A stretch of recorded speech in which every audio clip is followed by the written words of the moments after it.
What is going on, everybody? This is the Undefeated by Choice podcast, and I am your host, Matt, the Gadari Oiler. The premise of the show is to bring on athletes or anybody involved in fitness to help bring you motivation, inspiration, and good tips to be the best you. Before we get into anything, I need to thank Foley's MMA. Check them out online. Check out their class schedule. Come feel the vibe of this place. It's awesome. I'm going to thank them for opening their doors to us and giving us a home. We also want to thank myteamtrainer.com, the best speed and agility drills you're going to get for only $5 a month. Also, go check out store.undefeatedbychoice. We're not Louis Vuitton, but we are undefeated in comfort. So go check it out. Without any further ado, let's get to the show. Welcome, everybody, to the Undefeated by Choice podcast. Boom. This is Nick. Hi. Anybody who didn't know who Nick was, this is my producer, Nick. Yeah. We're doing something new with the show. We're changing everything. We're rebranding. We're growing. We're at a new location. We're teaming up. We got a new location. Yeah. But don't get it twisted. We still got love for Foley's. Oh God, we love Foley. But don't get it twisted. I don't want to get too much on that because this might be an opening segment for us. Yeah, right. Well, this is our opening segment. I decided last week I need to pay more respect to everybody and everything in my life. I've got a good life, and when I'm just interviewing people, I don't always get that opportunity. So every single week, we're going to start out every episode with what I like to call MPR. Not NPR. Not NPR. MPR. Yes. Matt pays respect. Matt pays respect. Matt pays mad respect. Yeah. So wait, I'm gonna do it. Matt pays respect. Yeah. Oh, it's gonna be up there. It's gotta look good. It's gotta look shiny and new. There's gonna be stars. Okay. First and foremost, I have to pay respect to my boy Nick, my producer, the man who makes this all possible. I literally do nothing other than talk. Thanks, buddy. Yeah. And of course. And Nick, you come through like a knight in shining armor and make it look good. So I try. I make a lot of jokes, and I will continue to make a lot of jokes that you do absolutely nothing. Because it's cute banter. It's cute banter. I am completely in debt to you and what you're bringing to the podcast. Yeah. You make it easy though. That's the thing. Like it's not just. I mean, the stuff that stop. I do. Now you stop. No, you don't gotta one up me. You don't gotta one up me on how good I am. I know. I get. Yeah. Oh. NPR and NPR. Yes. Okay. NPR. Okay. No, but for real, I got three. I'm gonna say Matt's paying respect to three voices that you need to hear. Yeah. That you need to hear. That everyone needs to hear. Everyone. Because these are good dudes and they do a good job at what they do. Two I know, one I don't. I'm gonna go with the two I know first. Okay. So one is Drew Manning from the Fit to Fat to Fit Experience podcast. Yeah. I mentioned him on one podcast with Mio, and then after my interview with Mio, she's got something that she's doing that I adore. Yeah. This women's self-defense stuff. And I said her platform needs to get out there. Her platform, what she does needs to get heard. So I reached out to Drew Manning. Yeah. And he was like, give me your info. Like Nice. he jumped right on it. And he's such a good dude. He's got an excellent podcast. So for those of you who don't know, he's got an excellent fitness podcast that he does. He talks a lot about the keto diet, but he just has really good, knowledgeable guests on there. So anybody who's into fitness, and health, diet, he is an excellent podcast to go to. And anybody who, is looking into getting into podcasting needs to listen to him and study the way he does interviews because he is an excellent interviewer. He pulls so much information out of his guests with just a few questions, just a few words. That's an art. It is an art because I don't. I'm like spaghetti man. Throw everything at the wall and see what sticks. I'm just. Is that what you do with spaghetti? Am I mixing metaphors there? No. I know you throw spaghetti at the wall to see if it sticks, but to see if it's done. Though. Do people throw a lot of spaghetti at the wall and see what sticks? You're supposed to throw one noodle. One noodle. That's it. Okay. Yeah. I've been doing it wrong my entire life. Pot, I've been reaching into the boiling pot of water, throwing it at the wall, I mean, like, it's done. And then I scrape it off the wall and pour some if you were crappy... wondering if his kids are malnourished, then now you know why. Now you know why Maddie is so skinny. Because she just gets pasta sauce because she gets like 2 noodles at a time because the rest of them are stuck up against the wall. Yeah. I've been doing if you ever go to Matt's house, there's mac and cheese everywhere, and it's definitely not from his daughter. It's from me being like, oh, is this done? But Nick Drew is... He's a good dude. Like in person, I'm thankful that he's so like open and like let me meet him and talk to him, and like one day he's just like, I'm gonna be out at Whole Foods, of course. That's where we've got to meet. And he's like, meet me out there and let's chat for a minute. And like we sat down, I talked about what I was doing, what I wanted to do, and he just was so like attentive and listening, and he wasn't like, I gotta go. Mm-hmm. Like he sat there and then he's just like, well, what can I do for you? He didn't need to ask that. He didn't need but he is that guy. He's like, well, what can I do for you? That's awesome. And so he's just like a good guy. And so when I reached out to him, and he was like, let's bring her on. And he had her on the show, and that was last week, and I think he's got like a 3-week buffer, so her episode will be coming out in like 2 weeks. That's awesome. The second person, let's see what's the next one. I absolutely adore this guy, and you might need to take your headphones off and plug your ears for this one. I know who you're about to say. Go ahead and say it. Frankie. God. From 97.1. Dude. So Nick works for a rival radio station. It's not a rival. It's just better. Anyway. Oh, it's just the only other radio station in Utah. It's just the only other one that plays music. Yeah, right. But Frankie he watches every episode of this. Yeah. Thank you, Frankie. And he gives me feedback. Yeah. He encourages me, and he tells me, and I've been messaging him back and forth for, I don't know, over a year now. And of course I want to get on the radio. Of course I want to get on the show. Yeah. And I've let him know that a few times, and he hasn't I haven't really had anything for him to like fit me on. But when I wrote him about Mio too. Okay. I was like, you have the platform to help her spread this. He's a get her on. Done. And that again shows how like good of a person he is. And he in the morning go like listen to his radio show, 97.1. Just listen to it. It's like it's good, and he's funny, and Jess is awesome, and Wayne is great, and Kylie's great. Like they brought the younger generation in to keep them hip. That's and good. They do a good. They do a good job. They all fit well together. So listen to the Fit to Fat to Fit experience, and listen to 97.1. Yeah. Now, the third one.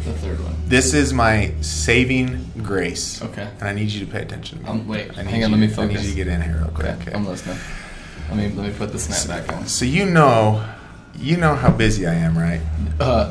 That's an understatement. So, what did I text you on the 4th of July? Everything. You did not stop. I mean, we texted each other Happy 4th, and then after that it was like business. Let me open up my book. Of it business. Was business, which is fine because I'm the same way. But I was sitting at work, and I was like, I can't tell you which job I was at because one of my jobs I'm not allowed to have my cell phone on me. So, and he didn't have. I didn't, but somehow I was texting Nick, and I was like, "This is telepathy. This is what we're doing, NPR, and this is what we're doing, and this is what we need to do, and this is where we're going. Yep. This is."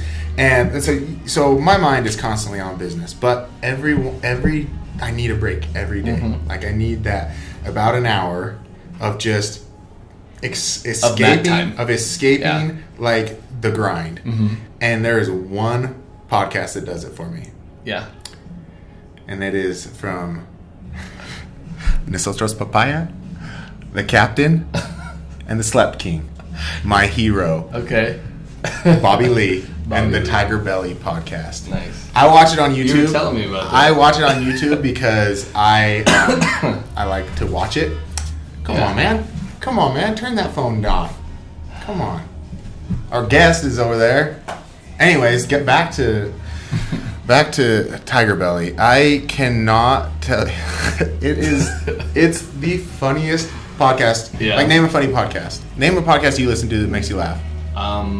The Geek Show. It's not funny. It's not funny. It's not funny compared to Tiger Belly. Well, and it's funny because you told me about that. Yeah. And you sent me a couple videos. Yeah. And I watched. They are hilarious. Yes. And I think it's the main guy.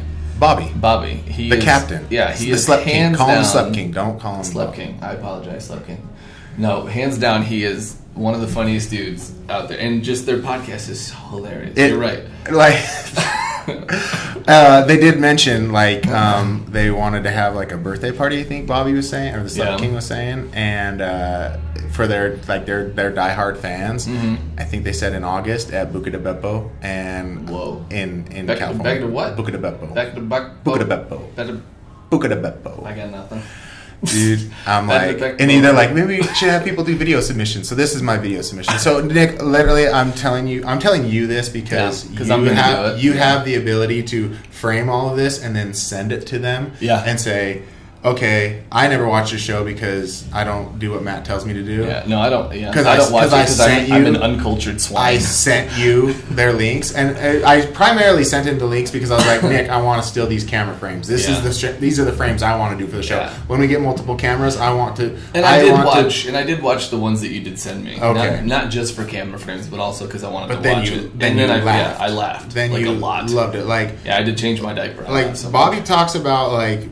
He's so honest about like, you know, being nervous on shoots and stuff. Yeah. And then I watch him and I'm just like, you are so in your natural habitat on your podcast. Yeah. I wish you could just make millions off your podcast and you never wanted to act again. Because if you're going through that stress, I don't want you to go through that stress. I just want you to sit in your apartment with Kalila and Gilbert and George and Bryce in the closet. Yeah. And I just want you to just do that because it is such a relief in my life. Yeah. It is such just a release from all the stress. And I can handle the stress, but I just turn that on and I just zone out. And like, so he'll do these things where like all of a sudden he gets serious and he'll get like real close to the camera and the microphone.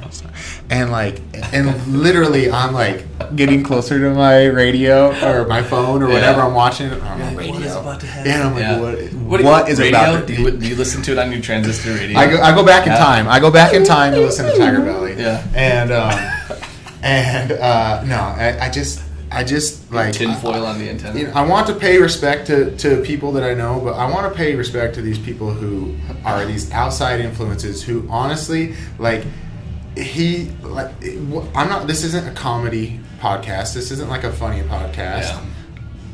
But if without the Tiger Belly podcast, I would not be able to do what I do here. Nice. Like I watch his comfort level and study like how he's become more comfortable. He even mentioned like I stole like this information from him on the last episode that I watched because I'm actually watching it in reverse. Because I was like, oh, let me check this out. So I watched the first one, or the most recent one, and then I was like, oh, I love this. And then I wanted to stay like close to that time period because I was like, well, these are more current events. I don't know how long. And now I'm just watching them in reverse, so they're actually getting younger and like. So you're like, going back.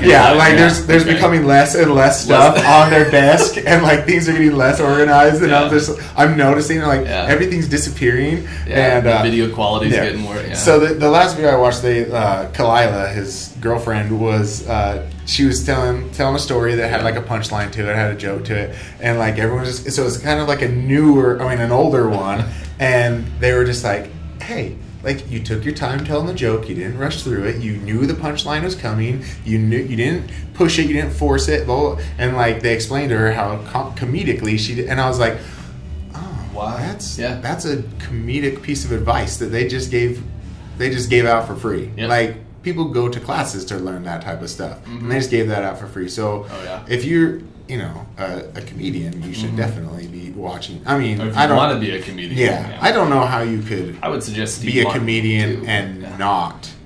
Oh, Frankie's gonna love that you just said that. Oh yeah, dude, I love Steve Martin. So Frankie's gonna be like, oh yeah, Nick's kind of a cool guy. Maybe I could get him a job over here at iHeart. I'm good. You're a son of a bitch. All right, well, that's good, man. That's awesome. Tiger Belly, Drew Manning. Yep. And Frankie. I think his last name's Corrigan. Huh? I've never actually looked at his last name. He's gonna message me at our email, and he's gonna be like, bro. He'd be like, really? Come on, we're friends. Yeah, he's like, don't worry, they're just feelings. You're friends. You don't even know my name. We're friends. They're just feelings. Okay. Before we go, Nick. Yeah. Are we going to Vegas? Maybe. I'm going to Vegas. Man, shut up. That's a surprise. No, it's not a surprise. We're going to Vegas. No, we're going to Vegas. Are you coming? Yeah. Are we going on the road? Yeah. Okay. This is important. The Undefeated by Choice podcast is going on the road in 2 weeks. 2 weeks. 2 weeks from today, Yeah. 2 weeks from today, we'll be landing in Las Vegas. We're going to be interviewing girls from the Full Contact Women's Football League. Yep. But I'm throwing this on you, another one on you. No, this is big. Okay. I have a dream guest. Okay. Who lives in Vegas. All right. She is one of my top favorite UFC fighters. Not top favorite female UFC fighters. Oh. She's one of my top fighters of all time. Oh, wow. Okay. I believe she has a mentality, and I want to get into that with her. Yeah.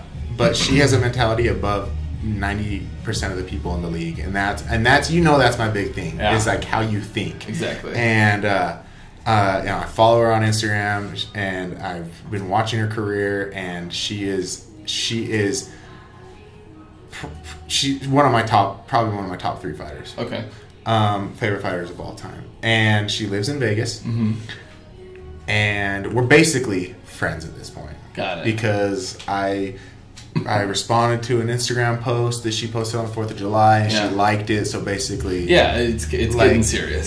I don't want You're to like jinx Napoleon it. Dynamite's brother. I don't want to jinx it. You've been trying. Yeah, I don't want to It's jinx good it, kind of but stuff. we're pretty serious at this point. Okay. Like, Yeah, you guys are BFFs. Tasha, watch it. Oh, Tasha's my best friend. Tasha, you hear that? But Okay. this fighter, Claudia Gadelha. Claudia Gadelha. I'm probably not pronouncing it correctly because No. no one has ever said it the same Yeah. way anytime. No.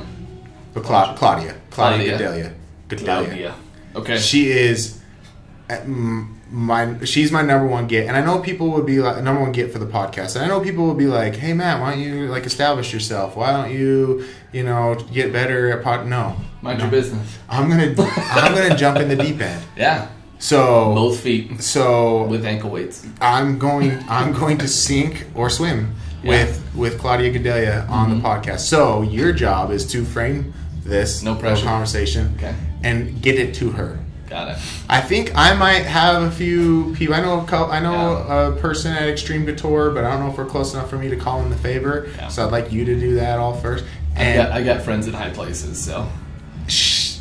she is perfect. It's perfect timing for her to be on the podcast. She's coming off an injury. Yeah. She's starting to post a bunch of stuff off. She's coming off of surgery. She's getting better. She's running in the water. She's posting stuff on social media. It's a perfect time for her to do something like this. Yeah. To come on a show with an absolute true fan who adores her work. Yeah. And her mentality above all. Yeah. She is a mental Jedi. Good. And I want to explain why I say that, why I'm thinking that. So, Claudia, I beg you.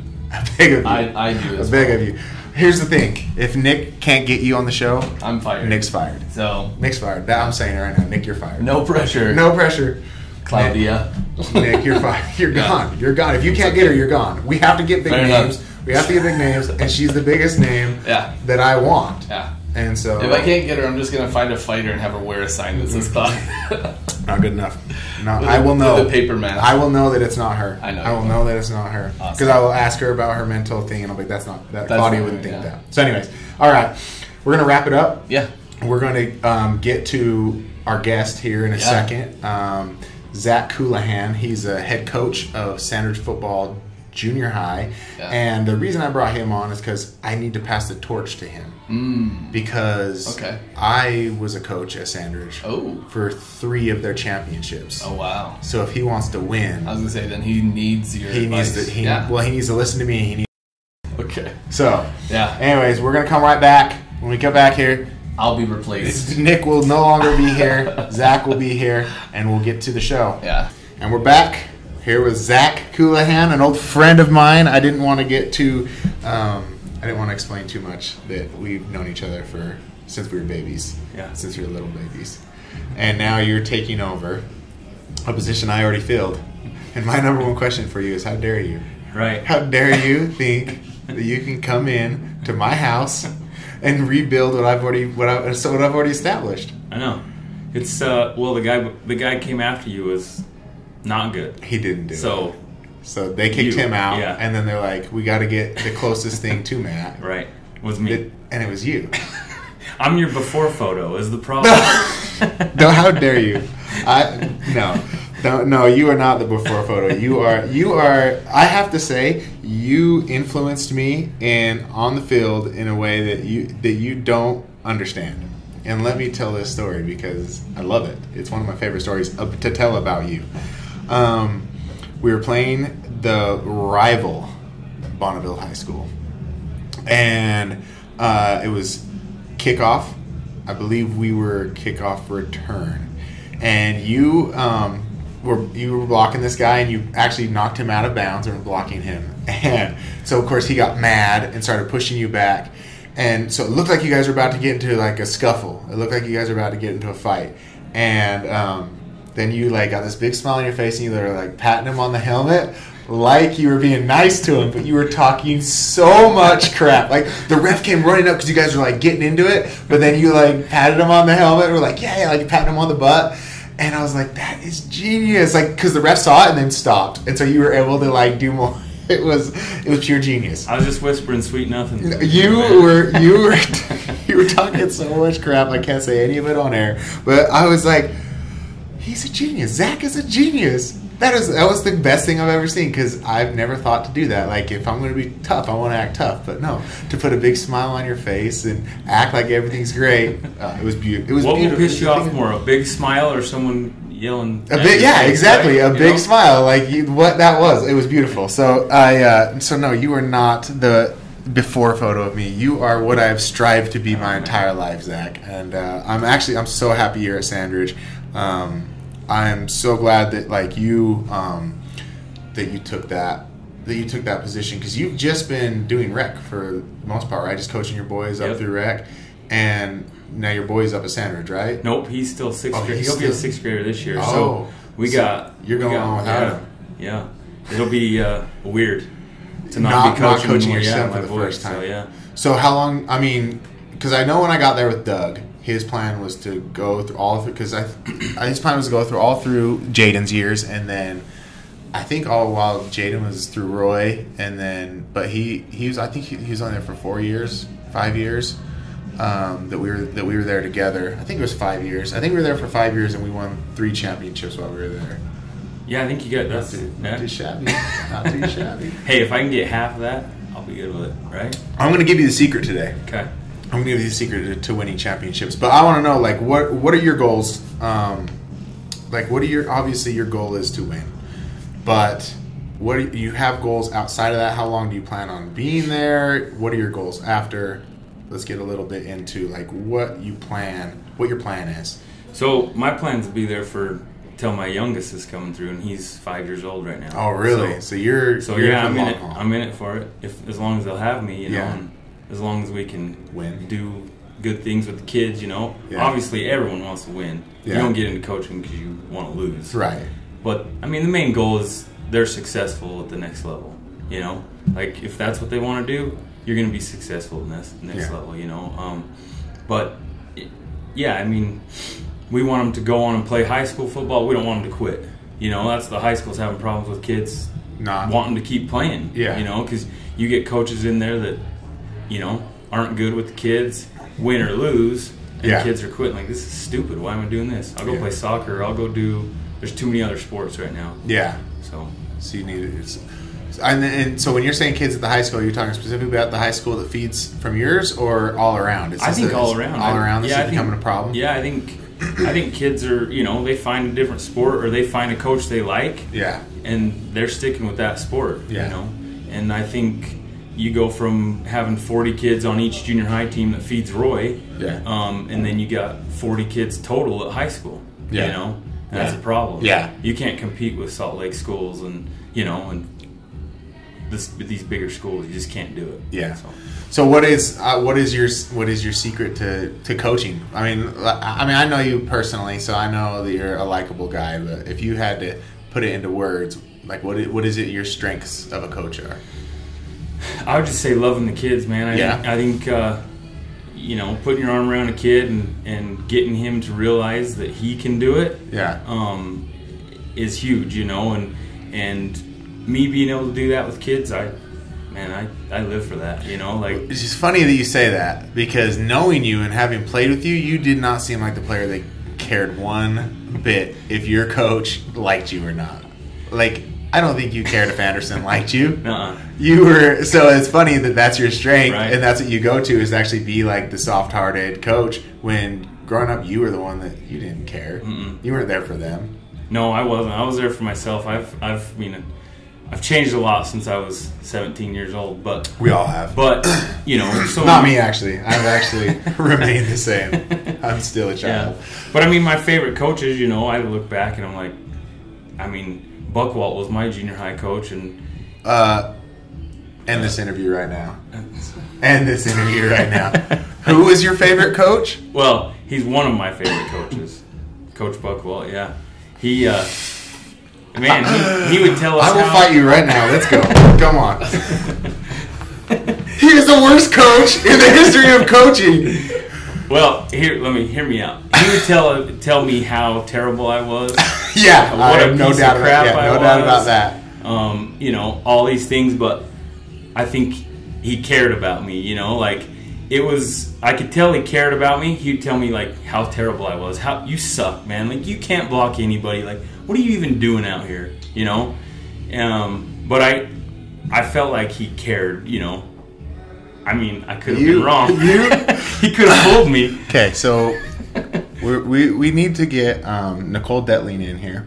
She's a therapist, and she's going to help you walk you through how you were in an abusive relationship, and you were accepting it, right, and that you allowed yourself, and then you convinced yourself that this person loved you. I'm just joking. He wouldn't have stuck in it as long as he did. He wouldn't have done it as long as he did if he didn't actually care about the kids. Well, yeah. His coaching style is the exact opposite of the type of humans I want to be around. So for me, I wanted to fight him on a day, and I would still fight him and his boy and anybody from that family. No. But that definitely, and I do love that. I love how different coaching styles reach different kids. Right. I've always said that. And so I want to ask you about that. Like, how do you diversify your coaching staff? Because it is so important to have a Buckwalt and to have a Anderson who's technically knows the game inside and out, and to have a Barong who's going to put his arm around you, and to have a Long who's going to, hype everybody up. It's important to have a diverse group. And a lot of coaches, they just want to bring all their buddies on that think like them and act like them. And then you have a whole field full of the exact same people. You're not going to inspire kids that way. Everyone's inspired by something different. So how do you choose your coaches, and do you specifically look at this coach brings this to the table, this coach brings this to the table? So, at the junior high right now is more finding people that are willing to do it. Same with rec, we're usually getting a dad, or a buddy, hey, can you come help, So I've kind of adapted my style where I can be Buckwalt, but then I can be Barong, or put my arm around someone, because you kind of, I'm not paying you guys, hey, can you just come and help, but don't coach I mean, we've lost coaches because I didn't agree with their style, and I told them, hey, this ain't good, I don't care how you do it, this ain't what we're doing here with the kids. So my main thing would be, how are you with the kids? X and O's, we can figure that out. Can you set cones up and teach these guys how to do a drill? Can you make them want to work? That's more what I look for in a coach. I'm big mentally. Physically we'll get there. Mentally, you have to get there. The X's and O's have always been tough for me, because I feel like no matter how good you are, you're going to be canceled out by somebody, because there's always a way to stop. And so you can bring in the smartest, technically sound coach out there, but if he doesn't, that's no good if he has nothing else behind it.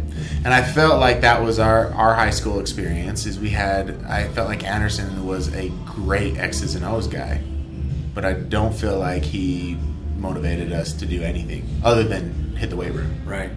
Well, and if you look back, you think, I don't even know what defense we ran. I couldn't tell you what defense we ran. I couldn't tell you what offense we ran. Because you had no way to explain it. I knew we threw a lot of interceptions. But I can't tell you. Yeah.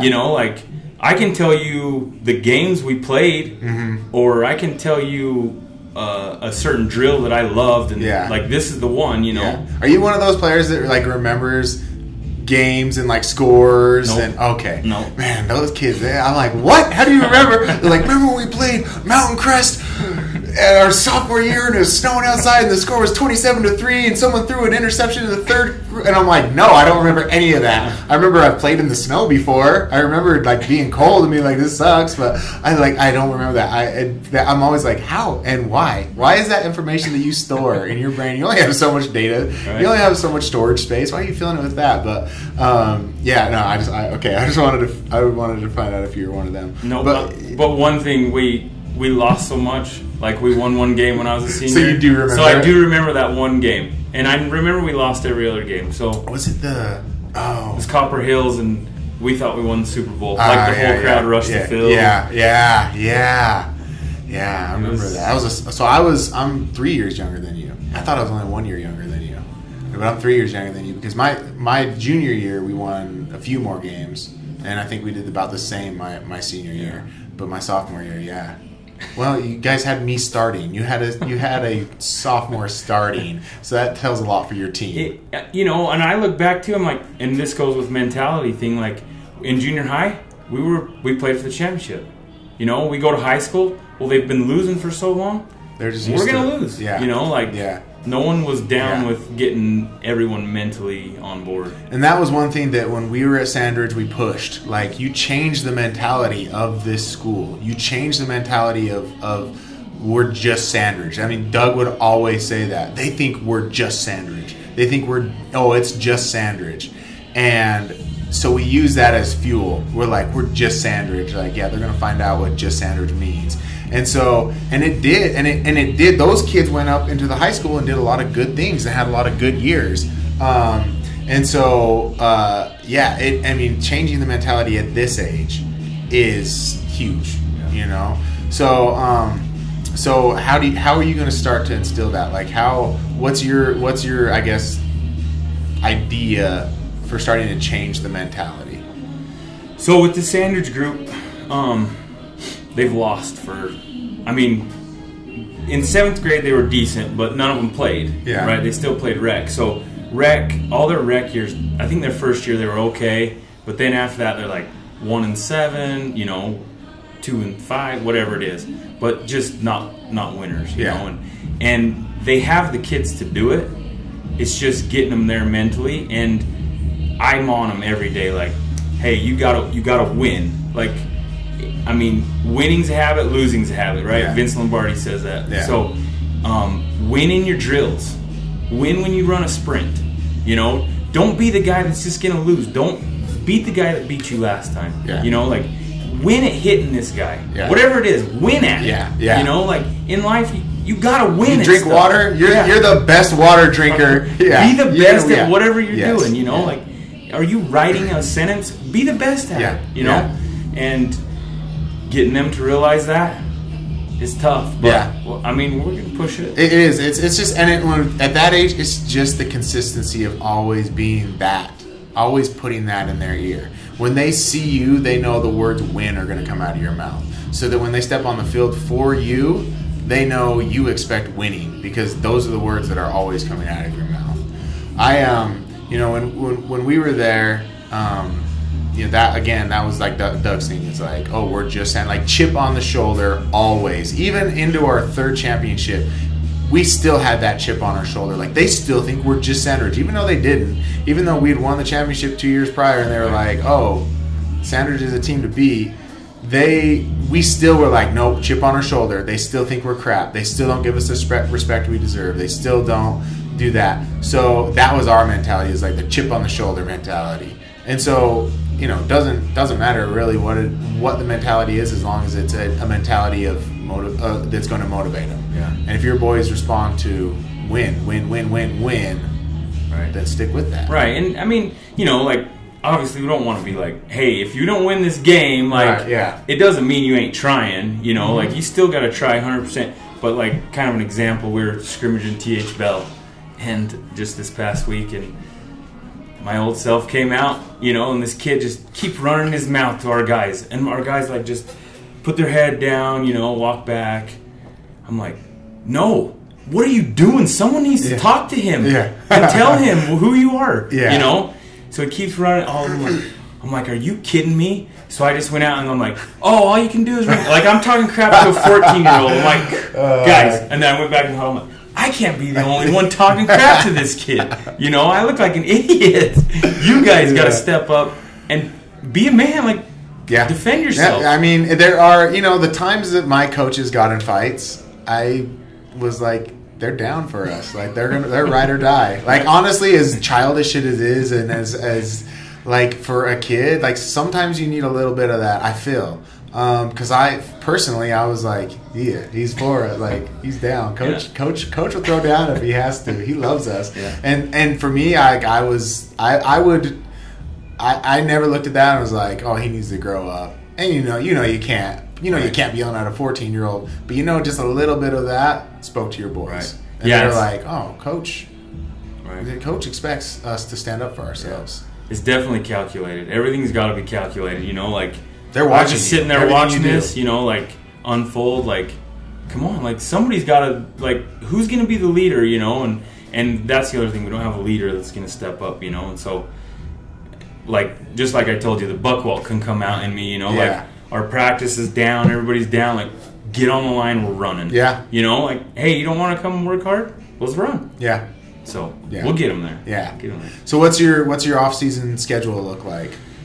So we're off right now, but I got hired in, I don't know, April. As soon as I got hired, I'm like, we got to get going. Yeah. We got to work out. Yeah. Body weight workout. Sandwich has 0 gym. I know you reached out to me about coming out and helping some stuff. So body weight workouts, speed and agility stuff, stuff that we've kind of watched you do for our teams. Just getting them out there, and getting kids to come out and play football was huge for us because last year they had 18 kids at camp. Oh, wow. And you just can't win. You don't even give a kid a break. Yeah.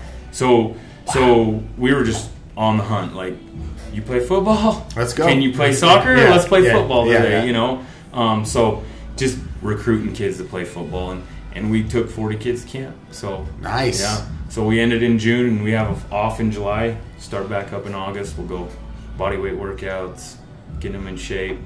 So I know. So we gotta talk about this just for a little bit. We're out here at Athletic Republic. We brought 2 boys, your boy and another. My nephew. Your nephew. Yep. Brought him out here, and they were doing speed and agility drills with Megan, who's one of the trainers out here. I think they did some work. I think I saw Devin walk in. They did some work with Devin.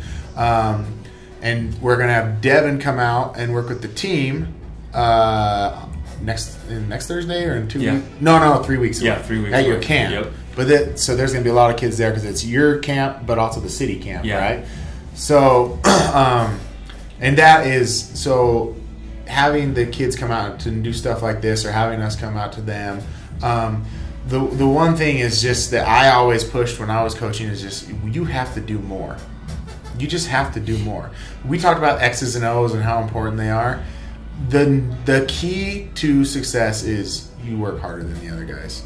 So when I got into coaching at Sanders, they had 0 summer program, and I was working grave shift, and so my mornings were open. So I would get off my grave shift and I would drive straight over to Roy High School, and I would meet my Sanders boys 3 days a week, and we'd be running hills, we'd be running plays, we'd be lifting weights up at Roy High. Like when we were in there, and like the high school kids were up there lifting, and the junior high kids would come in and lift right next to them, and I was like, no, we're here, we're doing work. Yeah. Like I don't care if that kid's 3 years older than you. I'm tougher than him. If he tells you to leave, I'll tell him to leave. Like, no, we're here too. Yeah. Do they want a successful program? Do they want their junior high kids coming up here and being good? Well, then they better support us. Yeah. And so, like, I came in with that bully. Like, I'm here for you guys. I'll throw down with anybody for you guys. And I was there, and we just did more work. And so that translated into us being better prepared. So when we walked onto the field, our conditioning was insane. Like, we go into the fourth quarter, kids fresh. Right. Kids who start both ways, because that's how it goes sometimes. Kids who start both ways in fourth quarter looking fresh, right. Because we didn't wait until camp, and this always drives me crazy. And if you do this, I will end my friendship with you. Don't wait until camp. to get them in shape. Yeah. Don't wait until preseason. If you do that, you don't understand how the human body works. They need to start now getting into conditioning. They need to start now getting ready so that when you get into camp, that's when you focus on plays. Yep. That's not when you focus on conditioning. You don't do so, and at that level, that is, and I don't think, like, parents don't understand that they need to get their kids ahead of time and just running and doing things ahead of time. If you want your kid to be successful, just make sure he's always in shape. Everything else falls into place after that. But if you can't play, if you can't think straight, if your head is pounding because your heart is pounding, you're not going to be a successful player. Always be in shape. Yeah. Always, like, tell your kid it's wintertime. The season's over. I hate when the season's over. People are like, I'm out of season. I'm like, no, dude, this is in season. This is in season. Watch the pros. Yeah. You want to be professional, look at what they do. I look at Mark Ingram's Instagram. He has the first 6 games off. Right. He's still grinding every day. Yeah. He's still busting it every single day. He's not like, I got time now. Right. No. He's still working because he knows when he steps onto that field, it's time to go. Yeah. And so, like, that is, like, pushing kids to do that to me is just always like, I'm always like, no, stop taking time off. Stop doing it. And that's why I love that you brought your kid out here. Like, this extra work that he got today is going to benefit him as an athlete. For sure. The more that you do, the more benefit it is. So just like, I'm always just like on the grind, always do more. And that's, to me, that's why we were successful at Sandridge. Because you know what? X's and O's come and go. Game plans change. People adjust. People see what you're doing. But at the end of the day, if you worked harder, you win. Right. You win. Yeah. So you just got to work harder. So you're in a unique situation because being a school, being associated with the school, kids have to keep grades up. They have to keep citizenship up. Can you edit that? Could there be a beep there, or does it count as a swear word if I citizenship? That's got to be frustrating. But how do you deal with that? I mean, I know they just have their set rules, but what do you do as a coach in order to, like, make sure your kids are eligible to play? So, like I said, I got hired late April, and I don't work at the school, so it's even harder for me. But when I'd get them out to our workouts, in April and stuff, I'd make them write down their name, what grade they're in. I'd go in and check with the secretary, school, give me their grades. Kid was, having troubles, I'd go grab them. Hey, let's, what do you need? What can I do? Like, that I need you on the team, right? Regardless if the kid was good or bad. Regardless, I need you on the team, because I need bodies. Yeah. And so that's what I would do this year. I'd like next year to have someone in the school that can always be there checking on them. Hey, seeing what they're doing in the halls, because, like, my players, you reflect on me, so don't be acting like an idiot in hall. I was not a good reflection of our coaches. You weren't too bad. You weren't too bad. You were just sitting in the hallway making out with your girlfriend. Yeah. I know your wife's going to watch this, but he made out with another girl at one point. Nope. No, you never did. Oh, dang it. Wait, did you marry your high school sweetheart? Yeah. Oh, okay. Good for you. Yeah. Good for you. Well, it was you. You're the one. You're the one that he was making out with. I saw it. Mm-hmm. I saw it. No. So, but, just don't be going around bullying kids. That ain't cool. Right. We won't put up with that. So, yeah. But, I like to get more involved with the grades, and because you need them on the team. We have a kid right now. I'm waiting for the principal to get a meeting with him because, phenomenal athlete, but just took the last quarter off. And so frustrating. But the thing too with him is, I don't think anyone's ever cared. Yeah. At Sandridge, we're diverse enough that some kids don't have a dad, some kids do, some kids are getting raised by their grandparents. Yeah. And some kids never had anyone that cared. And so for me to show that to him, I'm hoping that in the following years, it will help him, and hopefully, because he'd be a great athlete and player. Yeah. So that was always that's always, because we look at that and say it's important. It's important to be a good representative in school. It's important to get good grades. It's important for that. And so that was always such a tough thing when you have these kids who were phenomenal athletes, but they just didn't get that. Like, that translates into this translates into who you are as a person. one that would always drive me crazy though, and I was like, let me talk to this parent real quick, was the parents whose the kids would be getting bad grades, and so the parents would pull them off the team and they'd blame football for their kid getting bad grades. And I was like, in the situation, I'm like, Doug, can I call this parent and talk to him? Because no, football, and I'll say this right now, football is not the reason your kid is getting bad grades. You not sitting your kid down and making him do his homework is the reason your kid is not getting good grades. Your kid learning discipline, getting in shape, building a community of friends, like those are all great things. You not disciplining your kid and not making him sit down and do his homework is the reason he's not getting good grades. So don't put that on the football team, right? Because if he's not getting good grades on the football team, he won't get good grades once you quit the team. It doesn't take up that much time. Right. There's enough time. Like I look at all the time that we had after school, and I'm like, why was I always like completely like stressed out? Like, oh, I don't have enough time with my friends. I had plenty of time to hang out with my friends and still do my homework and still go to football practice. Like there's still plenty of time to do everything. So but that always drove me crazy. Like there's a responsibility these parents need to have, right. And that. To me, I think that is the hardest part of coaching. Yeah, it is dealing with the parents. The parents' mentality, like the kid's the greatest, right? He should be playing quarterback, running back, whatever. And if he's not, but instead your kid has all the positions. Yeah, no. My kid had to work. He's been. I know. He's been pushed, but no, like. These kids need to learn how to fail. Yes. Like that's the only way to get better. You can't be given everything in life and just all of a sudden you graduate high school and you're going to keep getting everything. Yeah. Because that's when it ends, like, now what? Yeah. You got to learn how to work. You got to learn how to, make things for yourself. Like, and, you just taking your kid off the team because he's getting bad grades. Well, you're doing him a disservice. Yeah. No, you go work. And then when you come home from football, you do some more work. Yep. And then you take out the garbage. Yeah. Yeah. That's what it needs to be. Parenting. That's called parenting. That's parenting. That's parenting 101.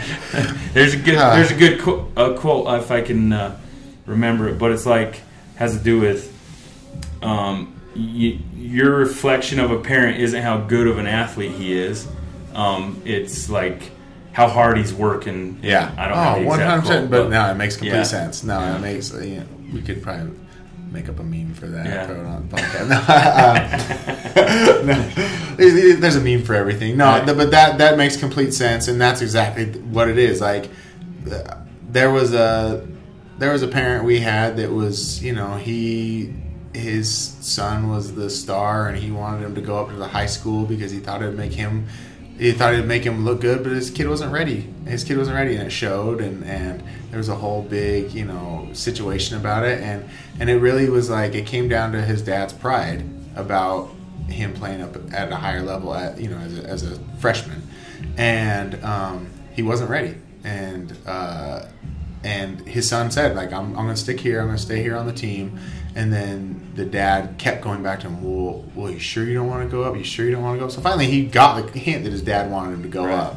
So he went up, and it wasn't a great experience. He ended up being a great player, and he ended up being okay, but he could have a lot of better experience. Right. And it came to the parents. So I mean, that's like, to me, that's why one of the reasons why I don't like coaching, and I would never become a head coach, because I'll fire off on someone. If I think a parent needs to hear my voice, like I'm not afraid to let them know. And there wouldn't be a lot of parents that want their kids to play for me, because they would have their kids would love me because I'm great with the players. I would not be good with the parents, but you're not. It's not your wheelhouse. Right. Go back to your accounting job. Yeah. You're not. This ain't what you're doing. You ain't on the field with me. Get out of here. No, don't talk to me. Right. So, it's there's been a few times that I've been asked, well, if you thought about head coaching, the answer is always no way. Head coaching is a sucker's job, man. So why are you doing it? Because I have to be in control. Uh-huh. Like, I love coaching, and I wish I could do it with someone that had the same ideas I did, but I have to be in control of it. Because if it's not going the way I want it to be, I got to change it. Yeah. And I can deal with parents, but that'd be the biggest reason why I got out of coaching is parents. Yeah. Like, your kid's not the best. Like, you know, it's okay. Like, it's okay. We're going to work and try to make them the best. Yeah. We're going to go through drills. Right. It's okay, though. Yeah. Like, there's bigger things in life than football and basketball, baseball, whatever it is. There's bigger things. Like, don't build him to be this amazing athlete, you know. Build him to be a good person, you know. That's it. Yeah. You start there, and then if he gets that established, he will be the one to push himself to become a better athlete. He will be the one to come out to Athletic Republic. That's right. He'd be like, Dad, take me out there. Athletic, dude, this place is awesome. It's sick, huh? It's awesome. Yeah. I bring my kid down here every day of the week if I could. Yeah, no, for real. This place is good, and like their equipment's awesome. Their trainers are awesome. And I'm excited to work with these guys. I'm really excited about this place and what we got in store. We got some cool stuff in store. I can't talk about it yet. It's secret. Just haven't had the official like handshake. How do you do that? Haven't had the official handshake. That's not how you shake hands. You can't do it. No. Yeah. Haven't had the official handshake yet to say, but we're working on some cool stuff that we think is going to be awesome with this company. Before we get into the triple threat throwdown, since you work with kids, and sometimes you know we get out of touch when we're older, you know. So kids slang today is a bit unique. So I'm going to quiz you on a few slang words that are going out today. Some of them I think are you'll get pretty easily, and some we'll see. So I'm gonna give you some slang words. See if you know them. Ox. AWKS. Someone says, that's ox. Oh, awkward. Yeah. Okay. Yeah. There you go. Hundo P. Hundo 100%. P. Yeah. That's lit. That's on fire. That's awesome. That's, okay. Them are some sick rides. Shoes, maybe? Oh, man, you're good, man. Skirt. I know that's in a lot of songs I listen to. I don't know what it means. It means go away. Okay. So, I don't know. I like that one. I can use that one. Yeah. Skirt. Skirt. Let's see. Straight fire. I don't know. That's straight fire. That's straight fire. You can't miss. No? I don't know. It's like that's hot or trendy. Let's see. So you're pretty good. You got some more. Bruh. Dude. Like, yeah, that was ours, right? Bro, yeah, bro. Bruh. We were bro. Right. What's up, bro? And now it's bruh. Bruh. Noob. You're new at Fortnite, man. I know that one. You've been playing that? No, I've been playing. Your boy has? Yeah. This is one. That's sus. He's sus, bro. He sucks. Sucks? Terrible? Suspect. Like, keep your eye on that kid. Watch that man. Yeah, watch him. Let's see. Ship.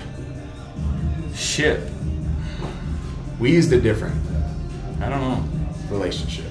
So if one of your boys is in a ship, he's got a ship going. Everything's just shortened up.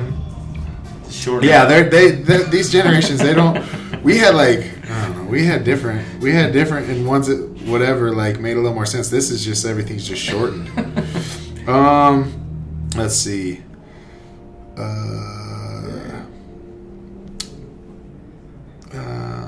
Yeah, there's not any. There's one. I don't know how you'd use this in a sentence, and I don't even know really when you'd say it. Curve. It's curve. I mean, it's a romantic rejection. I don't know how would you even use that. You got curved. You got curved, bro. Like wow. Yeah. Like you tried to kiss a girl, she says no. I'm like, dude, I got curved. She curved on me, man. She curved. Dude, I went in and she just curved. She curved so hard. So yeah, okay, that's it. That's it for you did pretty good. Nice. You did pretty good. Unfortunately, the youth today talk like idiots, so it's easy to figure out what they're saying. Yeah. There's not really anything too sneaky. Nope. There's not really coded. I feel like our coding was a lot better. Way better. For sure. Yeah, I had some codes. I had some code words. All right, so now we're going to get into my favorite segment, which is the Triple Threat Throwdown. Okay, the first question I got to ask, and this is the personal question that I didn't let Nick come up with because I don't let Nick come up with the questions, but I needed to ask you this. Do you still own a pair of Jabots? I don't own a pair of Jabots, but I had some Jabots. I know you did. You and Zach Burrows were the only two in school who could afford Jabots, and you guys wore them every single day. Just one pair, man. I just wore it every day. You just wore them every day? No, you had more than one pair. No, you had more than one pair. I did have a pair of Jabots. And that was the one that had the tag right on the... It was the two Zachs were the only two kids in our school that could afford Jabots, and you guys had them on. He definitely had way more pair, but you... definitely had a pair. Yeah, you definitely had. And you guys were just always rocking around, being so cool with your Jabots on. I wish I still had a pair of Jabots. I wish you still had a pair of Jabots too. Man. Look them up. Yeah. Look them up. I know they're still out there. They were so expensive, there's no way they went under. Did you have a pair of Jinkos? No. Oh, come on, man. No Jinkos. I had a pair of ISs that were not like super baggy, not super like big. They were actually... They would have been considered like the skinny jean version of ISs. They looked like regular jeans, but they had the IS logo on them. Nice. No Jankos for me. I wore Pele Pele. That was like my gangster brand. Nice. I don't know if anyone even has ever heard of that before. I would wear them and people would be like, what is that? Right. You had like Killian who thought he brought Quicksilver to the world. But he did bring a clothing brand to the world. And actually really good. Like he actually really did. It's funny you said that. They do. Yeah, he actually did. So it was some foresight, but dude, you didn't bring Quicksilver to Utah. Bro. I'm sorry, you didn't. But you brought a ASDT to the world, and she's dope too. Oh yeah, I like them. I like their brand. I like what they're all about, and I've talked to them a few times. And look them up, and she's dope too. They're cool. They got some good stuff. Big outdoorsy brand. All right, next question. What is your guilty pleasure song? The song that you dance to, like no one is watching. Song that I dance to, man. I don't know if I dance. You dance. You dance. You dance. And now tell us the song that you dance to. Man, I don't know. I like anything Post Malone, man. I like it. Yeah? Clean version, but I like him. Clean version? Get out of here. Get High School Zach back in here. High School Zach would have been listening to the dirty version, singing it, standing up on this table with his shirt off. Yeah. Now you're going to listen to the anything clean Post version? Malone. Yeah, okay. And I'll dance. So that's but you're just like slow jamming. Yeah. Yep. I don't move too fast. I'm just slow. Yep. Dude, you get me on the dance floor. I know you can. How do you know I can? I just know you can. You just can see it. You just feel it in my essence. On all of my dating sites that I'm on like 50. So look me up, ladies. Every single one says, "I will destroy you on the dance floor." That's my thing. I can move. Like I get told that all the time. I'm not tooting my own horn. It's just a fact. Oh, that's a 2018 term. Facts. Facts. I can dance. I'm not bragging. That's facts. Okay. If you could be any animal, what would you be? I'd be a lion, man. It's a royal, man. Yeah. That's my I'd boy. be a lion for sure. It's always a lion or a gorilla for me. Because gorillas are just bad, man. They're just bad. They just own it, man. Smashing things. Yeah. No. Come get some. But the king, it's the king, man. You're the king. You're the king. I would love to get like a lion tattoo, but everyone's got one. Yeah.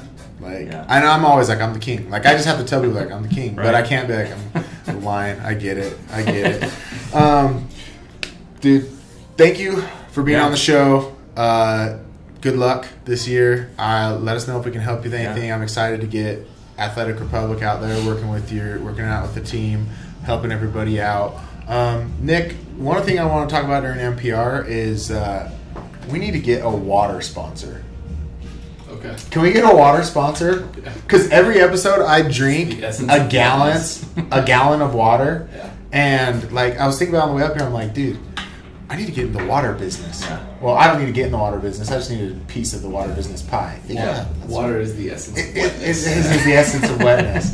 And nothing washes Alpha Brain down like a nice cold glass of water. That was bad. That was good. Bad or good? I don't know. Bad or good? No, for real. I had someone message me and be like, "Do you know what Alpha Brain is? You need to get all your players on it." I need that because memory and focus, man. I took way too many hits to the head. You need it, and all your players need it. I'm gonna get some. Like I started. Of course, like I've mentioned it before, I started like following Aubrey Marcus on like social media, and he's the owner of On It.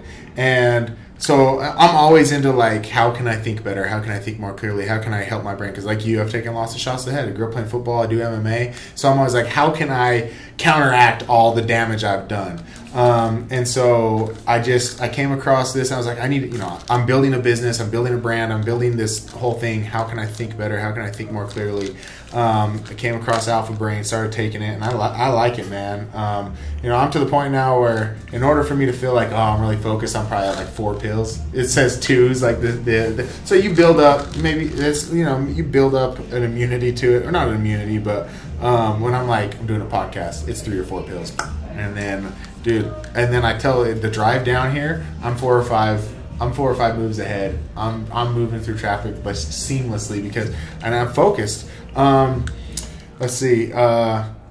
It's clinically studied with huperzine A, if you know what that is. That's some good stuff.